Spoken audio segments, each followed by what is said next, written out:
이번 장은 램 프로토콜에 대해서 살펴보겠습니다.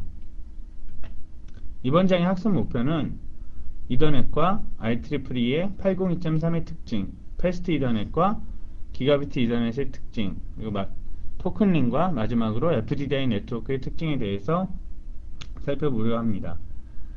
토큰링이나 FDDI의 경우에서는 실제로는 거의 사용되지 않지만 일부 시스코 인증 시험에서는 지금도 출제가 됩니다.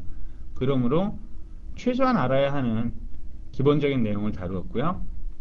실제 이번 챕터의 핵심이 되는 부분은 이더넷이 되겠습니다. 이더넷은 그 수많은 장점으로 인해서 기존의 랜에서만 사용하다가 요즘은 웬에까지 확대가 되고 있습니다. 즉 메트로 이더넷이라고 들어보셨죠? 그러므로 이더넷에 대해서는 충분히 이해를 하시는 편이 그 많은 도움을 받으실 수 있습니다. 먼저 이더넷의 개요입니다. 이더넷은 1960년대 하와이 대학교에서 섬 간의 통신을 위해서 개발이 되었습니다. 그 후에 제록스에 의해서 1970년대에 보다 구체적으로 발달이 되어 왔고요. IEEE에 의해서 1980년대에 공식적인 표준으로 제정이 되었습니다. 그 이후 비약적으로 이제 발전이 되었고요. 그럼 이런 이더넷이 어떠한 장점을 가지고 있느냐? 첫 번째는 네트워크의 신뢰성이 높다는 겁니다. 일단 신뢰성이 높고요. 또한 설치도 매우 쉽고 운용도 쉽습니다. 그리고 운용과 문제 해결 툴, 그러니까 운영이 쉽다는 건 말씀을 드렸죠. 어떤 문제가 생겼을 때 또는 문제를 해결하기 위한 방법들이 많이 있습니다. 그리고 높은 확장성, 쉽게 확장이 가능하고요. 상대적으로 다른 네트워크 방식에 비해서 낮은 비용을 들 수가 있겠습니다. 이더넷의 기본이 되는 개념으로 CSMA CD라는 것이 있습니다. 약자를 꼭 알아두셔야 되는데요. Carrier Sense Multiple Access with Collision Detection, 꼭 기억하시기 바랍니다. 이 CSMA CD라는 것은요, 전송을 원하는 호스트는 네트워크의 캐리어를 감지해, 캐리어는 그냥 신호라고 생각을 하시면 됩니다. 현재 공유하고 있는 네트워크에 어떤 트래픽이 있는지 없는지를 감지해서 전송이 가능한지를 먼저 검사를 하게 됩니다. 호스트가 전송이 가능할 때 전송이 시작되고요. 만약에 콜리전이 발생이 되면 잼 신호를 브로드캐스트 하게 됩니다. 콜리전이 뭔지는 앞에서 말씀드렸죠. 그 하나의 공유하고 있는 네트워크에서 두 개의 호스트가 동시에 통신을 하려 할 때 충돌이 발생을 하게 됩니다. 전송이 시작되고 목적지 호스트까지, 즉 출발지에서 목적지까지 그 데이터가 도착했을 때 목적지의 호스트는 데이터의 CRC 값을 체크해서 데이터가 전체적으로 이상 없이 도달을 했는지 검사를 하게 됩니다. CRC 값이 이상이 없을 때는 상위 계층으로 데이터를 보내서 정상적으로 사용을 하고요. 만약에 이상이 있다, CRC를 체크했는데 그 출발지 호스트가 보낸 거하고 다르다, 그럴 때는 드랍시켜, 즉 폐기 처분시켜버립니다. 콜리전에 의해서 전송을 못했을 경우에는 백오프 알고리즘에 의해서 랜덤한 시간, 즉 특정한 시간이 아니라 불규칙한 시간이 지난 후에 다시 전송을 시도하게 됩니다.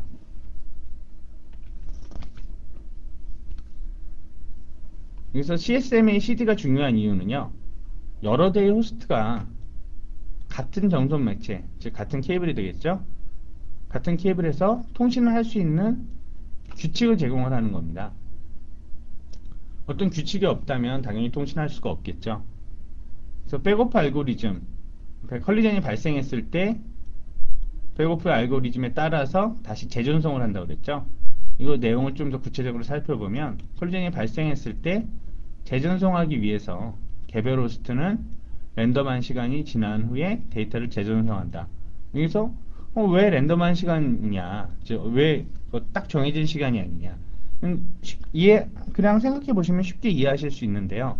만약에 두 대의 호스트가 한번 콜리전이 발생을 했다. 그래서 만약에 표준으로 서로 3초 있다가 재전송을 한다. 그럼 3초 후에 또 콜리전이 일어나겠죠. 그러니까 서로 다른 시간에 전송을 할 수 있도록 그렇게 만들어진 기술입니다.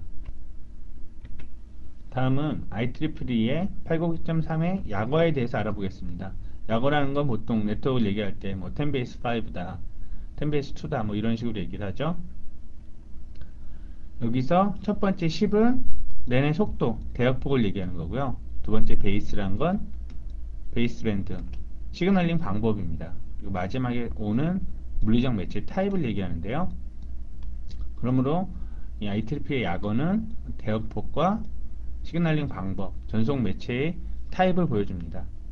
전송 매체의 타입은 10base-T다 그러면 UTP를 이용한 거고요. 10base-FX다 그러면 광케이블을 이용한 거겠죠.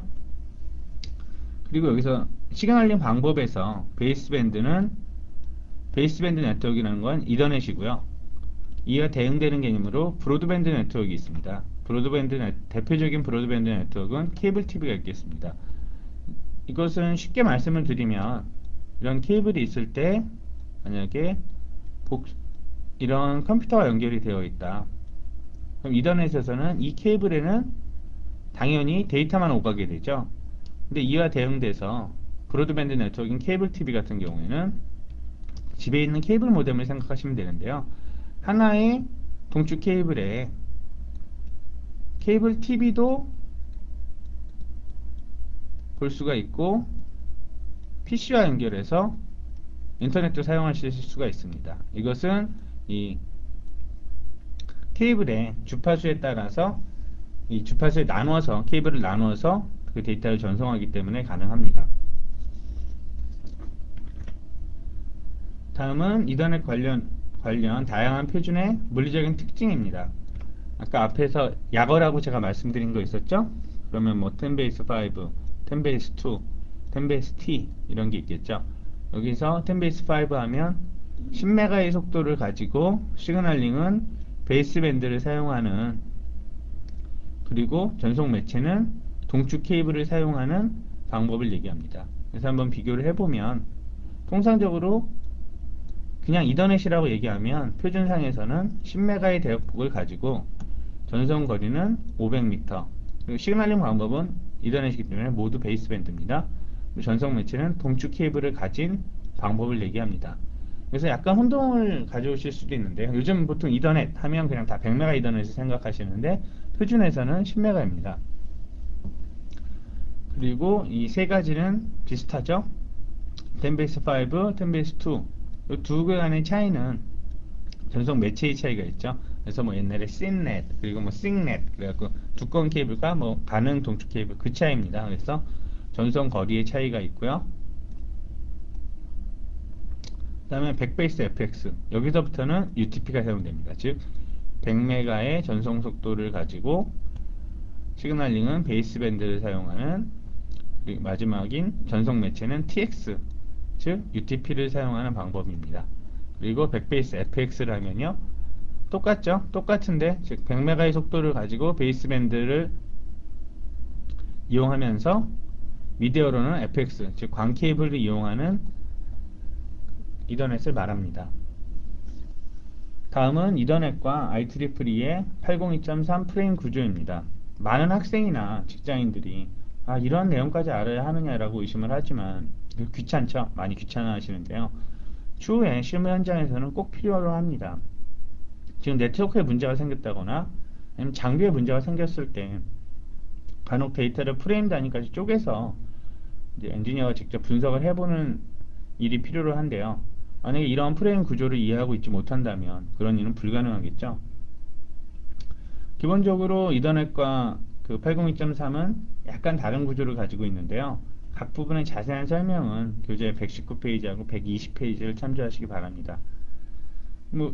왜 이더넷과 802.3을 이렇게 구분을 하느냐 헷갈려 하실 수도 있는데요. 간단히 말씀드리면 전통적인 이더넷은 그냥 10메가를 지원하고 IEEE의 802.3은 다양한 대역폭을 지원을 합니다. 그리고 통상적으로 이더넷이라고 말하면 둘 다 모두 포함하는 개념이고요. 이더넷과 802.3의 차이는 OSI 계층 모델을 생각하면 쉽게 이해하실 수 있습니다. 즉, 이더넷의 경우에는 물리 계층과 데이터 링크 계층을 모두 정의하지만 802.3의 경우에는 데이터 링크의 맥 하이 계층까지만 정의를 합니다. 교재 118페이지 그림 4-1을 보시면 되고요. 다음은 이더넷과 패스트 이더넷, 즉 10메가 이더넷과 100메가 이더넷에 대해서 비교를 해보겠습니다. 먼저 둘 간의 유사점은, 즉 여기서 이더넷과의 유사점은 패스트 이더넷의 기준으로 말씀드린 거죠. 패스트 이더넷은 이더넷과 동일한 프레임 구조를 가지고 있습니다. 동일한 케이블링을 사용하고요. 동일한 통계 자료를 사용합니다. 이것이 가장 큰 장점이 되겠죠. 근데 그러면 차이점은 무엇이냐? 차이점은 패스트 이더넷에서는 100메가 풀 듀플렉스 스위치를 사용하게 될 경우 콜리전이 발생하지 않는다. 여기서 다시 나왔죠? 콜리전의 개념. 콜리전은 두 대의 장비가 동시에 전송을 하려 했을 때 충돌이 일어나는 것으로 말씀드렸죠. 근데 100메가 이더넷, 즉 패스트 이더넷 같은 경우에는 풀 듀플렉스, 보내는 것과 받는 것이 분리가 되어 있죠. 이렇기 때문에 콜리전이라는 개념 자체가 생길 수가 없습니다. 그래서 만약에 패스트 이더넷의 중요 개념은 이런 콜리전이 아니라 컨제션, 혼잡을 어떻게 처리하느냐가 더 중요로 합니다. 제가 앞부분에서 콜리전과 CSMA, CD를 강조했었죠. 그러나 현실적으로는 더 이상 이제 패스트 이더넷에서는 이 부분은 전혀 고려하지 않으셔도 됩니다. 단 시험에서는 꼭 출제가 되니까요. 잘 이해하셔야 되고요. 다음은 기가빗 이더넷입니다. 기가빗 이더넷의 표준은 IEEE의 802.3Z고요. 실제 CCNA 시험에는 많이 출제는 되지 않지만 실제 현실에서 많이 사용이 되고 앞으로는 더 대중화될 기술이기 때문에 제가 포함을 시켰습니다. 요즘 네트워크를 말씀드리면 개별 호스트까지 기본적으로 100메가의 대역폭이 지원이 되죠. 여기서 100메가라는 건 인터넷이 100메가라는 것이 아니라 그 내부 네트워크, 랜에서의 속도를 얘기합니다. 랜에서의 속도는 다 100메가로 연결이 되어 있는데 이렇게 되면 당연히 백본이나 전체 네트워크의 트래픽이 증가되게 됩니다. 이랬을 때 만약 기존의 백본이나 서버가 100메가밖에 지원을 못한다. 이렇게 되면 병목 현상이 일어나겠죠. 예를 들면 여기 서버가 있는데 서버가 있고 스위치가 있고요. 여러 대의 호스트, 여러 대의 PC가 있겠죠. PC가 스위치에 연결이 돼서 서버랑 연결이 되는데 지금 이 구간이 모두 100메가라는 얘기죠. 그런데 만약에 이 구간도, 즉 서버와 스위치의 연결도 100메가라면 당연히 여기서 병목 현상이 생기게 됩니다. 이것을 막기 위해서 이 구간은 기가빗으로, 즉 1000메가비트로 연결하게 된다는 것입니다. 그래서 기본적으로 제가 세 가지를 나눠봤는데요. 1000베이스 CX, SX, LX입니다. 그래서 이 약어 자체는 이더넷의 약어이기 때문에 똑같이 해석이 가능하시죠. 밴드위스는 1000, 즉 1000메가비트고 시그널링 방법은 베이스밴드, 그다음 미디어는 CX, 여기서는 STP가 되겠습니다. 그랬을 때 액세스 방법은 여전히 CSMA, CD를 사용한다고 그러고요. 그리고 프레임 구조, 그리고 전송 거리입니다. 당연히 CX니까 전송 거리가 짧겠죠. SX 같으면 광케이블, LX도 광케이블. 대신 차이점은 지원 거리가 있습니다. 이더넷은 매우 중요하기 때문에 이더넷 부분에서 제가 그동안 사용했던 용어들에 대해서 다시 한번 복습을 해보겠습니다. 첫 번째로 컬리전입니다. 제가 컬리전이 언제 발생한다고 그랬죠? 즉 컬리전은 이더넷 네트워크에서 두 대의 호스트가 동시에 데이터를 전송할 때 발생이 됩니다. 그렇지만 이것은 정상적인 이더넷 네트워크의 특징이고요. 즉 컬리전이 전혀 없는 네트워크를 만들겠다. 그거는 비용이 너무 많이 들기 때문에 그다지 효율적이지 못합니다. 그래서 컬리전의 수는 트래픽 패턴이나 사용률하고 관련이 있습니다. 그리고 통상적으로 컬리전의 비율이 0.1%, 전체 트래픽에 대비해서 0.1% 이하면 크게 문제가 없다고 그렇게 봅니다. 번째로 잼. 잼은 콜리전이 발생했을 때 그 보내는 신호죠. 즉 호스트는 콜리전이 발생했을 때 잼이라는 비트 신호를 보낸다. 비트 신호는 콜리전 도메인 내의 모든 호스트에게 보내진다. 그리고 패스트 이더넷의 경우 1011.0000 D0의 값이죠. 이런 값을 가지고 있습니다. 즉 잼 신호를 분석을 해보면, 프레임을 실제로 분석을 해보면 그 값이 이렇다는 거죠. 다음은 레이트 컬리전입니다. 레이트 컬리전 같은 경우는 이제 지금 처음 나오는 용어인데요. 그 뜻을 한번 보시면, 네트워크가 너무 커서, 즉 실제 물리적인 범위를 얘기합니다. 즉 사무실 네트워크 원래 거리 제한이 있죠. 이더넷이 그러니까 100m라고 말씀드렸죠. 통상 100m라고 얘기하는데 실제 90m라고 보시면 됩니다. 10m는 이제 패치 패널의 거리니까요. 90m건 100m건 어쨌든 이런 일정한 범위가 있을 겁니다. 이럴 때 이게 넘어가 버려서 만약에 110m다. 많은 분들이 가끔 궁금해 하시는데요. 그럼 네트워크 만약에 이더넷을 110m로 되면 안 되느냐? 실제로 작동이 되긴 됩니다. 안 되는 게 아니라요.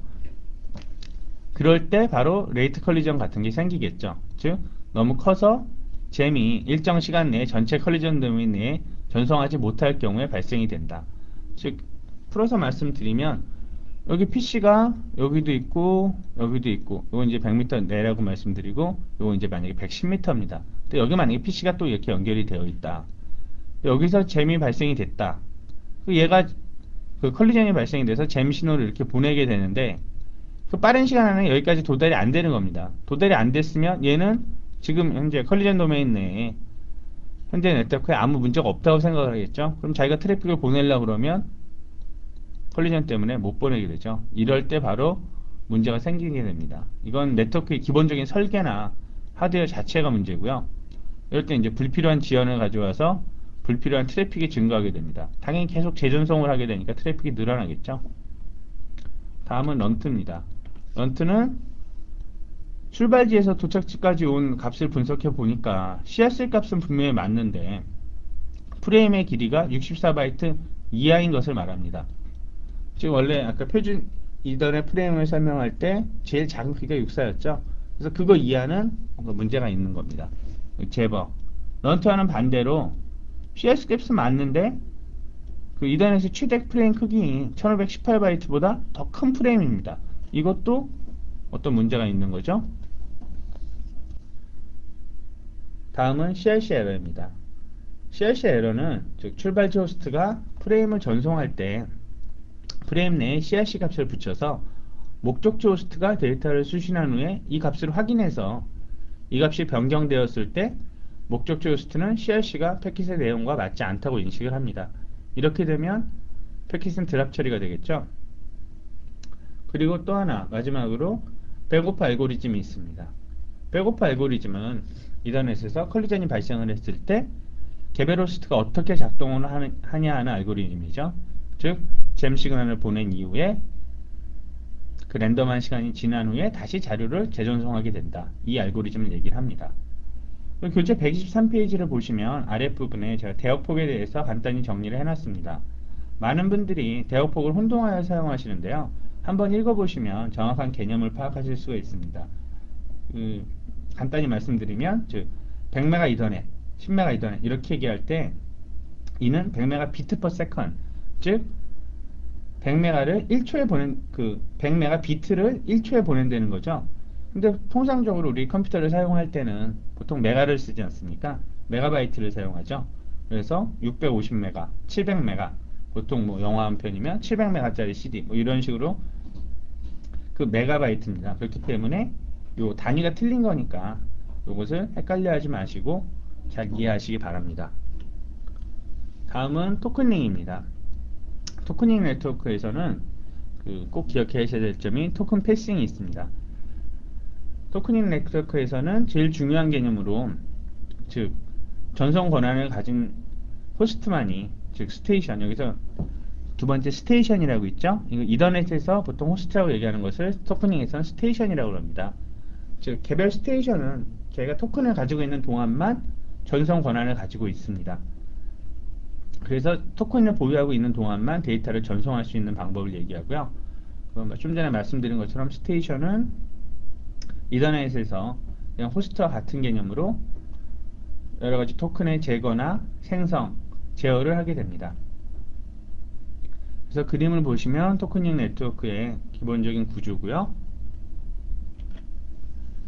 보다 자세한 내용은 뭐 교재를 한번 보시면 교재에 자세히 나와 있으니까요. 교재를 참조하시면 되고 본 강의에서는 그 시험에 필요한 그리고 토큰링에 대해서 기본적으로 꼭 이해하셔야 될 부분만 제가 말씀을 드리고 있습니다. 두 번째로 토큰링 프레임의 구조입니다. 토큰링 프레임의 구조는 이더넷과 비교해서 생각을 해보셔야 되는데요. 큰 차이는 없지만 이 부분이 있습니다. 이더넷에서는 이런 부분이 없었죠.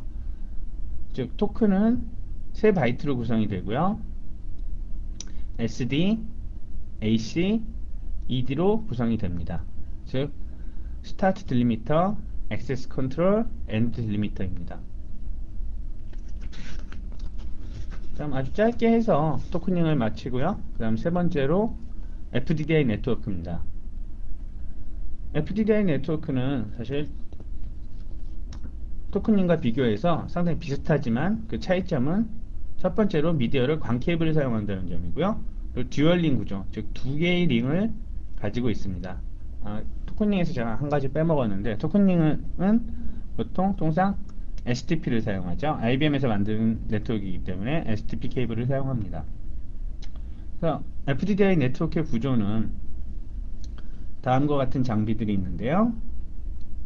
DAS, SAS, 배선 집순환 장치, 그리고 그 FDDI 네트워크의 개념으로서 얼리 릴리즈, 어펜디드 토큰 패싱 기법이 사용됩니다.